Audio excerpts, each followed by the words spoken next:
Glória a Deus. Cumprimento a igreja com a paz do Senhor Jesus. Amém. Quantos estão felizes essa manhã? Amém. Abra sua Bíblia, primeira carta de Paulo aos Coríntios, capítulo 11. Graças a Deus, louvamos a Deus por esse privilégio que o Senhor nos concede estar ministrando a palavra do Senhor. Aleluias. Primeira carta de Paulo aos Coríntios, capítulo 11, e o versículo é o 23. Aleluia, Jesus. Glórias a Deus. Aleluias. 1 Coríntios, capítulo 11, versículo 23. Quem achou, diga amém. Amém. Que diz assim a palavra do Senhor. Porque eu recebi do Senhor o que também vos ensinei, que o Senhor Jesus, na noite em que foi traído, tomou o pão. Vamos repetir comigo? Porque eu recebi o que também vos entreguei, que o Senhor Jesus, na noite em que foi traído, tomou o pão. Amém? Então, vossos assentos. Aleluia. Os irmãos me escutam aí? Amém? Eu não estou me escutando aqui, não. Deixa eu virar esse um pouquinho aqui. Vira um pouquinho para cá, pastor. Aleluia, Jesus.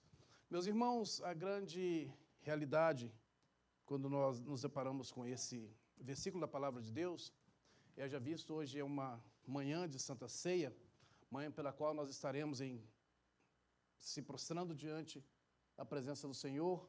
Amém. E diante da ceia do Senhor estaremos ceando, estaremos mostrando ao mundo que temos comunhão uns com os outros. Mas quando nós lemos o contexto desse capítulo, nós entendemos que é um contexto um pouco difícil de entendimento. Haja visto que no versículo 1, Paulo disse assim, sede meus imitadores, como eu também sou de Cristo. Aqui eu entendo que Paulo nutre a ideia de alguém que precisa se colocar na posição em que ele vai se tornar uma referência, ou seja, um referencial de Cristo sobre a terra. Você ser um imitador de Cristo não é nada fácil, porque você tem que colocar de lado o seu eu e deixar que Cristo apareça na sua vida.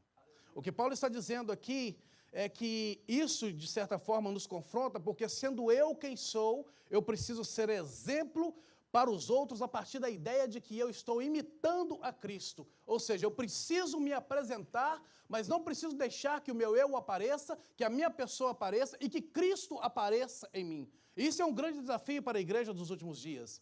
A igreja dos últimos dias tem um desafio de deixar que pessoas possam ser levantadas por Cristo para fazer com que Cristo possa aparecer, para que os outros possam ver Cristo na igreja.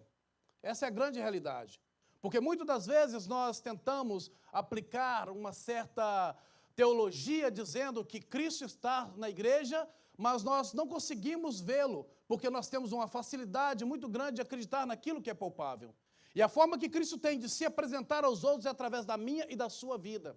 É por isso que eu disse que se torna um pouco perigoso, porque nós precisamos nos apresentar, mas não podemos deixar que o nosso ego possa se levantar a ponto de nós escondermos, ou seja, ocultarmos Cristo dentro de nós.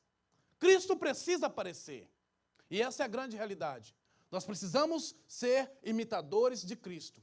E Paulo defende aqui essa ideia de imitar a Cristo. E diz aos irmãos ali de Coríntios, imitem a mim, porque eu sou o imitador de Cristo. Como um discípulo irrepreensível de Cristo, Cristo passa a ser a minha referência, a única referência. E isso me confronta. E isso, de certa forma, me confronta, e ao mesmo tempo que me confronta, também me deixa um pouco alegre, porque eu percebo que, através do Espírito Santo de Deus, eu tenho a possibilidade de fazer com que o mundo veja Cristo dentro da igreja, através da minha pessoa, mas não sendo a minha pessoa que apareça, e que Cristo venha aparecer. Então se torna um pouco difícil de entendimento, porque muitas das vezes o nosso ego se levanta a partir do momento em que Cristo começa a aparecer sobre a nossa vida. E isso é perigoso, porque quando o ego se levanta, são um dos motivos que muitos homens de Deus têm caído nos últimos dias. Eu disse aqui em certa feita que a grande necessidade da igreja não é só você ser cheio de Deus, mas Deus também ser cheio de você, porque é necessário que Cristo possa aparecer na igreja. E muitas das vezes nós, quando passamos a ler a palavra de Deus, nós vemos pessoas que estão ficando para trás, porque estão ficando frustradas, porque tentam encontrar no outro aquilo que ele não tem, porque não consegue ver no seu semelhante a Cristo. E só olha para o ser humano e consegue perceber no outro somente o ser humano que ele é. E não consegue ver Cristo que está nele. E ao mesmo tempo que ele também tem por sua responsabilidade mostrar para você que Cristo está sobre a vida dele. E isso nos confronta. E essa é a grande realidade do Evangelho. É o momento que isso passa a nos confrontar. Nós não temos tempo para poder discorrer todo esse capítulo, ou seja, todos os versículos que aqui estão.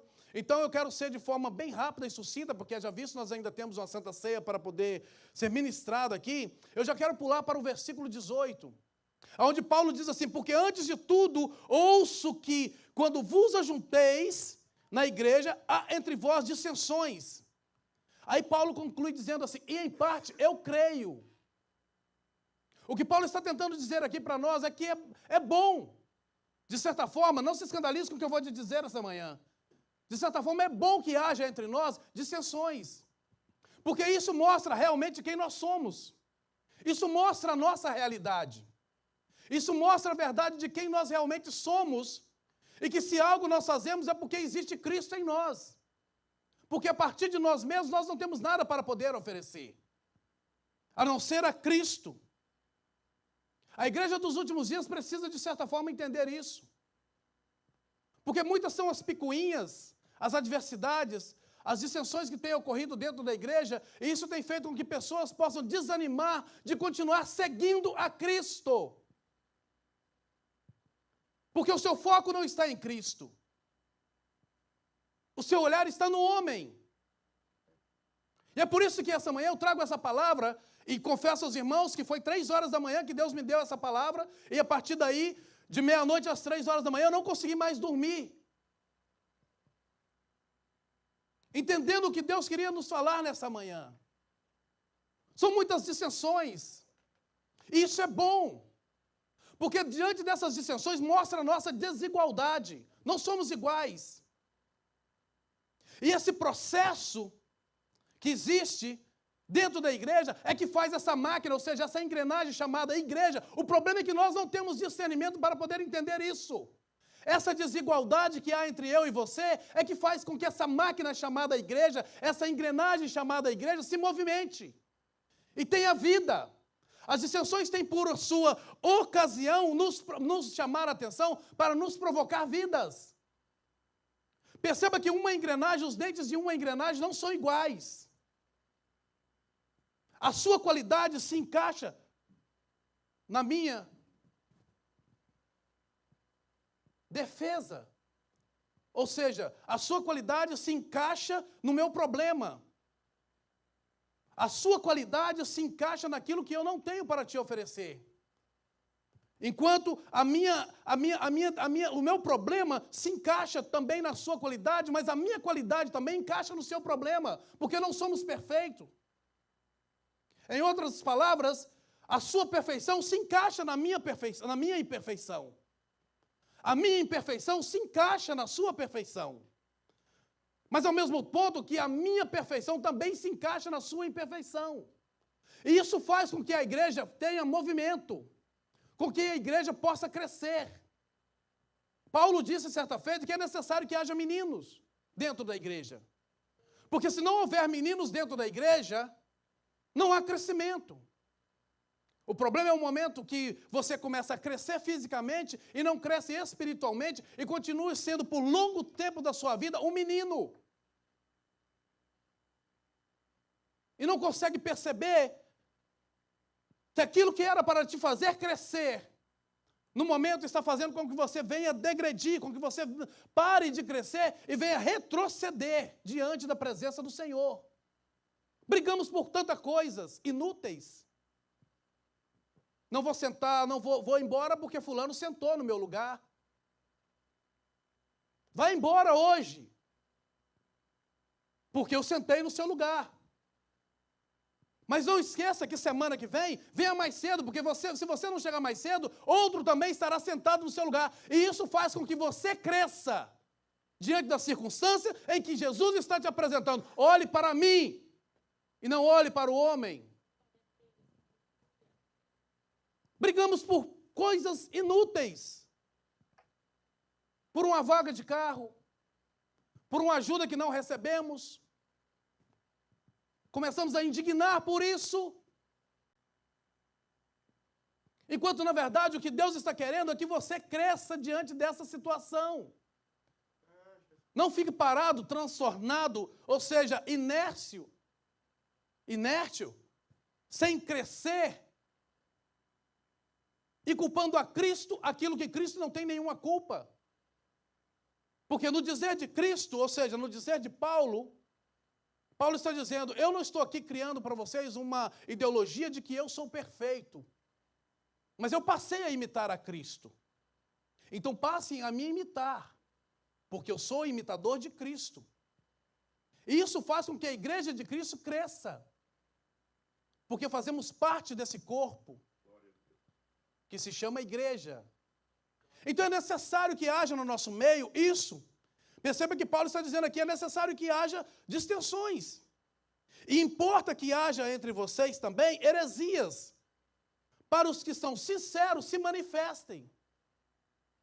A palavra sincero aqui, ela vem da etimologia de sincera. Segundo a cultura judaica, naquele tempo, quando o oleiro fazia um vaso, e esse vaso rachava e ele não queria destruir esse vaso, ele passava nessa trinca do vaso uma cera e pintava esse vaso e levava para a feira para poder vender. Aquele que vinha comprar o vaso, pegava o vaso, refletia contra o sol e conseguia perceber que nesse vaso tinha uma trinca que estava tampado pela cera. Aí ele virava para o vendedor e falava, eu quero um vaso, mas eu quero um vaso sem cera, ou seja, eu quero um vaso sincero. É necessário que nós possamos estar refletindo o sol da justiça sobre as nossas vidas e mostrar as nossas trincas, as nossas imperfeições. E diante dessas imperfeições, Cristo não está nos cobrando perfeição. Mas nós não podemos parar. Precisamos prosseguir na caminhada. Mas nos últimos dias, o que nós temos percebido são pessoas que têm parado pelo caminho porque não têm procurado ver a Cristo. E aquele que deveria estar imitando a Cristo, isso chama a atenção de nós, e como igreja, que deveríamos ser imitadores de Cristo, não temos imitado a Cristo. E o que mais me entristece é saber que aquele que deveria ser referência como um imitador de Cristo é o primeiro a desanimar, ou tentar desanimar os outros. Numa crise dessa como estamos vivendo, irmãos, é necessário que as nossas palavras, ou seja, a palavra de Deus não seja oculta aos nossos pensamentos. É necessário pregar a palavra, genuinamente como ela é. Mesmo que 2 ou 3 fiquem na igreja, não estamos preocupados com a quantidade, e sim com a qualidade dos que estão aqui. Perceba que o que Paulo está dizendo é que importa que haja entre vós heresias, para os que são sinceros, ou seja, os que são sinceros, se manifestem. Entenda que quando tudo isso começou, tínhamos uma igreja cheia. E não só falo aqui só aqui da cidade de Sameville, só aqui da nossa congregação. Falo de todas as igrejas. E essa pandemia veio para mostrar realmente quem é e quem não é. Quem precisa e quem não precisa. Quem estava aqui somente por um mero encontro social ou quem estava aqui porque realmente queria seguir a Cristo. E queria ser um imitador de Cristo. Aí chegamos no versículo 23. Porque eu recebi do Senhor o que também vos ensinei. E isso aqui muito me chama a atenção, porque Paulo, qual é a regra de Paulo? A regra de Paulo é que eu só posso ensinar aquilo que eu aprendi. Eu não vou ensinar aquilo que eu não sei, aquilo que eu não aprendi. Eu só vou conseguir ensinar aquilo que eu aprendi. E com as nossas diferenças, é que nós crescemos diante do Senhor, ou seja, ao lado com as nossas indiferenças uns dos outros, mas que nós possamos crescer. Porque eu recebi do Senhor, e aqui existe um delay, ou seja, algo interessante aqui nessa expressão de Paulo, porque eu recebi do Senhor o que vos ensinei. Existe algo muito interessante aqui que me chama a atenção, porque aqui fala da prática. Você só tem condições de dizer que você realmente aprendeu aquilo que você foi ensinado pelo Senhor, a partir do momento que você coloca isso em prática. E a prática não é você olhar para a minha imperfeição. A prática é você continuar seguindo a Cristo. A prática não é você parar pelo caminho. A prática é você continuar seguindo ao Senhor. Tudo que você aprende de Cristo deve ser praticado.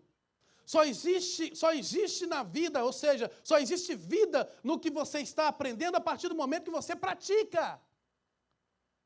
A partir do momento que você está aprendendo e não pratica, não existe vida naquilo que você aprendeu. De que adianta falar que segue a Cristo? Diante de qualquer circunstância, você para pelo caminho. De que adianta falar que segue a Cristo? Se diante de qualquer adversidade, de qualquer situação que pode aparecer dentro da igreja, o pastor não disciplinou o irmão, então para mim não serve, eu não quero mais. Você não está seguindo a Cristo. O pastor passou por mim, o irmão passou por mim, não me cumprimentou. Você não está seguindo a Cristo. Você está olhando para a minha indiferença e julgando ao Cristo pela indiferença que eu tenho. Ao invés de você se colocar na posição e mostrar para a pessoa que está sendo indiferente que você está seguindo a Cristo e que essa indiferença tem que fazer com que ele te imite, porque você está imitando a Cristo, você está colocando numa posição pior do que aquele que você está rejeitando.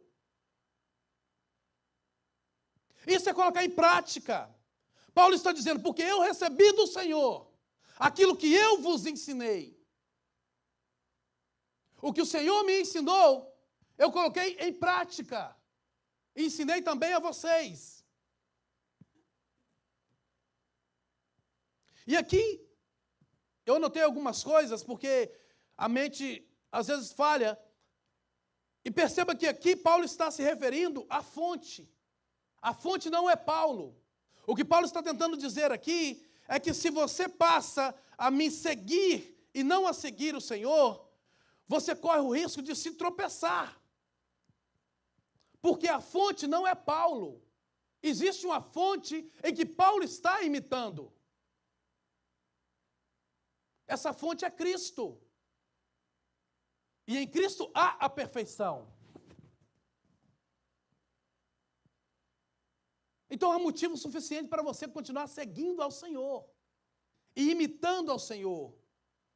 Não se coloque no lugar daquele que, e a Bíblia nos diz, ai daquele pelo qual vier o escândalo, mas não se coloque no lugar daquele que está vindo o escândalo, porque a partir do momento que você está colocando no lugar daquele que está vindo o escândalo, você está demonstrando ao mundo que você é pior do que aquele pelo qual o evangelho está sendo escandalizado. Porque você deveria ser referência. Esse é o problema que a igreja dos últimos dias está enfrentando. A igreja precisa de um referencial. É necessário que nós deixemos que Cristo possa levantar na igreja homens que sejam referência. E temos, por causa da situação de outros, temos ocultado aquilo que Cristo tem nos chamado. Se Cristo te chamou para ser luz, seja luz. Para que quem está nas trevas possa olhar para você e perceber que tem Cristo em você. Aleluias! Aleluias! É necessário que nós possamos mostrar para o mundo que de onde vem a nossa sabedoria, a nossa fonte vem de Cristo. Por isso que Paulo diz que o que eu recebi do Senhor, eu também vos ensinei. E é aqui que eu queria chegar. E é aqui que me confronta. Que o Senhor Jesus, na noite em que ele foi traído, perceba que se Jesus foi traído, quem sou eu, quem é você para também não ser traído? Quem sou eu, quem é você para também não ter uma noite de traição? Você não é melhor do que Cristo? Eu não sou melhor do que Cristo.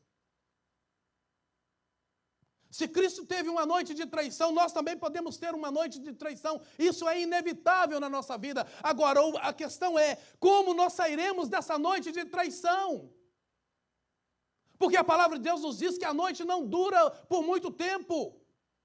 O choro pode durar a noite inteira, mas a alegria vem para amanhã. E quando vem essa alegria, quando o sol raiar, você está mudando de horário, você vai mudar de visão. A sua visão vai mudar. A sua maneira de perceber as coisas vai mudar diante das circunstâncias, porque a noite passou. Aleluias! Aleluias! Então, se Cristo teve essa noite de traição, ou seja, isso me chama a atenção porque aqui Jesus não burlou a noite. Jesus passou por essa noite para nos mostrar que essa noite que estamos passando, vivendo coisas contrárias, que nos tira o sono, que nos magoa, que não faz mal, que nos fazem chorar, Cristo está aqui nos ensinando, querendo nos mostrar como nós passaremos essa noite. Isso não pode nos desequilibrar. É necessário que haja em nós, mesmo passando por essa noite, um equilíbrio. Aleluia!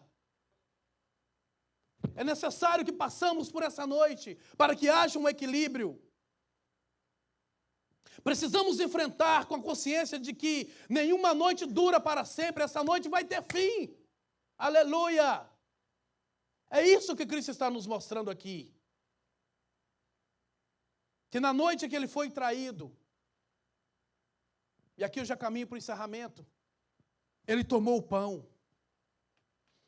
E a Bíblia diz que ele tomando o pão e tendo dado graça, ele partiu e disse. Perceba que primeiro Jesus toma o pão, nos ensinando que para ter esse pão há um processo. E que esse processo pelo qual nós passamos não quer dizer que nós não possamos dar ao nosso semelhante, ou seja, ao nosso próximo, o pão. Porque há um processo para que seja feito o pão. Um padeiro acorda de madrugada, vai para a padaria, e ali há um processo nisso para que esse pão seja feito. Cristo está nos dizendo aqui, não é necessário que nós mostramos para os outros o processo pelo qual nós estamos passando. É necessário que nós tenhamos pão para poder oferecer. Você muitas das vezes chega na padaria de manhã, pega o pão quentinho, passa a manteiga, come. Você não sabe o processo que levou para que existisse esse pão. E isso Cristo está nos mostrando. Não há necessidade de lamentações, de exposições daquilo que nós estamos passando. O que é necessário é que nós possamos olhar para o nosso semelhante, para o nosso próximo e oferecê-lo pão. Isso que Cristo está mostrando. E aqui ele disse, e tomando o pão, e tendo dado graça. A primeira coisa que Cristo faz aqui é dar graça. E a palavra graça aqui, ela nos traz duas vertentes. A primeira de agradecimento e a segunda de favor imerecido. Imagine você prestar um favor, presbítero Vandeci, a quem não merece. Porque a palavra favor imerecido é você doar um favor àquele que não merece. Mesmo você tendo consciência de que ele não merece o seu favor, mas Cristo está nos dizendo, é necessário que nós doamos ao nosso próximo o nosso favor. Porque isso é graça. Jesus tomou o pão, ele não partiu o pão antes de dar graça. Primeiro, ele apresentou a graça. Depois dessa graça, e a manifestação dessa graça, a Bíblia nos diz que através da manifestação dessa graça, há salvação. Porque a graça se manifestou, trazendo salvação a todos os homens. Então é necessário, o partir do pão fala de comunhão. Mas antes mesmo de que nós partimos o pão, e perceba que essa graça, ela não invalida o partir do pão. Muito pelo contrário. Você só tem condições de partir o pão, de sentar na mesa de comunhão, por causa da graça. Porque sem a graça você não tem condições de partir o pão. Aleluias. Se coloquem de pé. E a Bíblia diz que Jesus, e tendo dado graça, ele partiu o pão e disse: tomai e comei, isso é o meu corpo que é partido por vós, fazei isso em memória de mim. Perceba que o partir do pão, que todo esse processo que você está passando, toda essa noite de traição, tudo que está embutido nesse contexto que nós falamos aqui em rápidas palavras, é para que você possa deixar uma memória. É para que os outros possam perceber que a partir desse momento, você tenha a memória. Cristo foi traído, irmãos. A Bíblia diz que Cristo foi traído. A Bíblia diz que ele, diante dessa traição, não houve em Cristo desequilíbrio. Ele teve equilíbrio para poder passar, suportar essa traição. A Bíblia diz que ele foi açoitado, ele foi surrado, ele foi cuspido, mas em nenhum momento ele negou o propósito. Há um propósito em tudo que nós passamos. E o propósito é apresentar a Cristo. E depois do terceiro dia, Cristo foi apresentado. E o que me chama a atenção, que quando Cristo entra nessa noite da traição, ele tinha contigo 12 discípulos. E quando ele volta da ressurreição, ele só tinha 11. Porque um dos discípulos que estavam com Cristo não entendeu a verdadeira mensagem do Senhor. Não entendeu que ele fazia parte desse processo. E que ao terceiro dia, se ele tivesse pedido ao Senhor perdão pelo aquilo que ele cometera, o Senhor havia o perdoado e ele não precisava ter tirado a sua vida. É a mensagem que eu deixo para você essa manhã. Que nós possamos ter consciência e deixar que Cristo possa transparecer na nossa vida. Aleluias. Glórias a Deus. Pode orar? Aleluia, Jesus. Senhor, nosso Deus e Pai. O momento pelo qual nós estamos, ó Deus, nós queremos te louvar, Senhor. Agradecer a Ti, Senhor Jesus, pelo privilégio que temos de estar aqui. De poder falar do Teu amor, Senhor. Deus, nós temos a certeza consciente que não sairemos aqui da mesma forma pela qual adentramos, porque ouvimos a Tua palavra e a Tua palavra nos transforma, Pai. Então, nesse instante, Senhor, estamos nos colocando diante de Ti, pedindo perdão pelos erros, falhas, pecados, iniquidades, pedindo perdão para a igreja por muitas das vezes nós termos falhado, Senhor Jesus. Uns aos outros pedimos perdão nesse instante, ó Pai, para termos a liberdade, Senhor, de assentar à mesa contigo e poder cear. Fazendo isso em memória, ó Pai, refletindo, ó Deus, que um dia o Senhor esteve nessa terra e que o Senhor entregou a sua vida para me dar condições de poder estar aqui falando essa noite, essa manhã do seu amor. Ser conosco, Senhor, hoje e sempre, em nome do Senhor Jesus.